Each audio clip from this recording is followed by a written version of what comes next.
IPL 2025 की winner team RCB के लिए आईपीएल 2026 से पहले पहले अब बुरी खबरें मिलनी चालू हो चुकी है। अभी आईपीएल खत्म हुए ज्यादा दिन भी नहीं हुए, लेकिन आरसीबी लगातार टारगेट में बनी हुई है। टारगेट का क्यों बनी हुई है, शायद इसके बारे में आप सभी लोगों को पता चल गया होगा कि जब आरसीबी की टीम ने तकरीबन 18 सालों के बाद यानी आईपीएल की हिस्ट्री में अपना पहला ट्रॉफी जीती, तो पूरे आरसीबी के फैन में एक शोर उल्लास थी और सारे आरसीबी के फैन काफी ज्यादा खुश थे। लेकिन जैसे ही आरसीबी की टीम जिस दिन ट्रॉफी जीतती है, तो बीसीसीआई और कर्नाटका गवर्नमेंट ने उनको पहले ही बोल दिया था कि आप तुरंत मत परेड करिए और आप एक दो दूर परेड करिए, ताकि वहां पर जो भीड़ है उसको शांत करने के लिए हमारे पास उतने फोर्स भी होनी चाहिए और हम लोग अच्छे तरीके से सारी चीजें करा सके। अगर मैं आपको बताऊं कि इंडियन टीम ने साल 2024 में जब T20I वर्ल्ड कप जीता था, तो जो विक्ट्री परेड हुई थी वो तकरीबन 4 दिनों के बाद हुई थी। तो आरसीबी की टीम में ऐसी क्या खास बात थी कि वो लोग सब्र नहीं कर पा रहे थे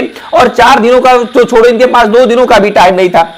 कर्नाटका गवर्नमेंट ने इनको साफ साफ वो रेड लिस्ट दे दी है और इनसे पूछा गया कि आखिर क्यों आप लोगों ने इस तरीके का किया। कहीं ना कहीं पूरा जो दारोमदार है वो आरसीबी के ऊपर धकेला जा रहा है और अब रिपोर्ट तो ये आ रही है कि आरसीबी अब चन्नास्वामी में एक भी मुकाबला नहीं खेलती हुई दिखेगी आपको साल 2026 के आईपीएल में। और ये ब्रेकिंग न्यूज है और ये काफी ज्यादा बड़ी खबर है, क्योंकि अक्सर हम लोग देखते हैं कि आरसीबी को देखने के लिए चन्नास्वामी के स्टेडियम में पूरे हाउसफुल होते हैं और वहां पर कितनी ज्यादा भीड़ होती है। और अब कर्नाटका स्टेट गवर्नमेंट ने आरसीबी के स्टेडियम चन्नास्वामी को अनसेफ बताया है और उन्होंने इतने भारी क्राउड को नहीं रोकने के लिए इसको अनसेफ बताया है। और इस वजह से कहीं ना कहीं 2026 में जो आईपीएल होगा वहां से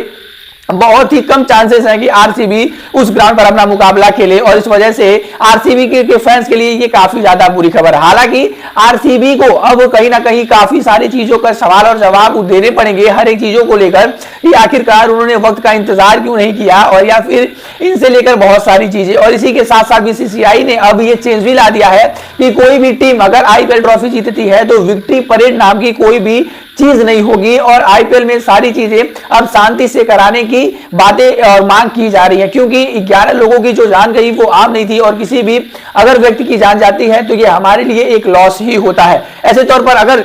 जश्न के टाइम पर, सेलिब्रेशन के टाइम पे अगर ये हमारे साथ हादसा होता है तो कहीं ना कहीं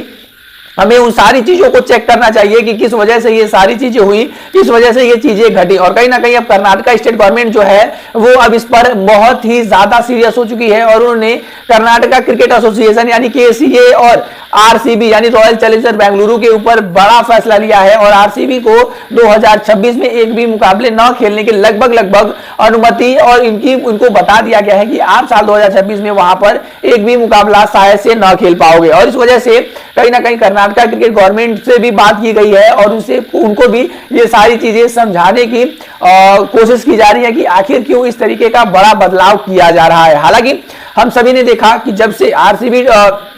जीती है तब से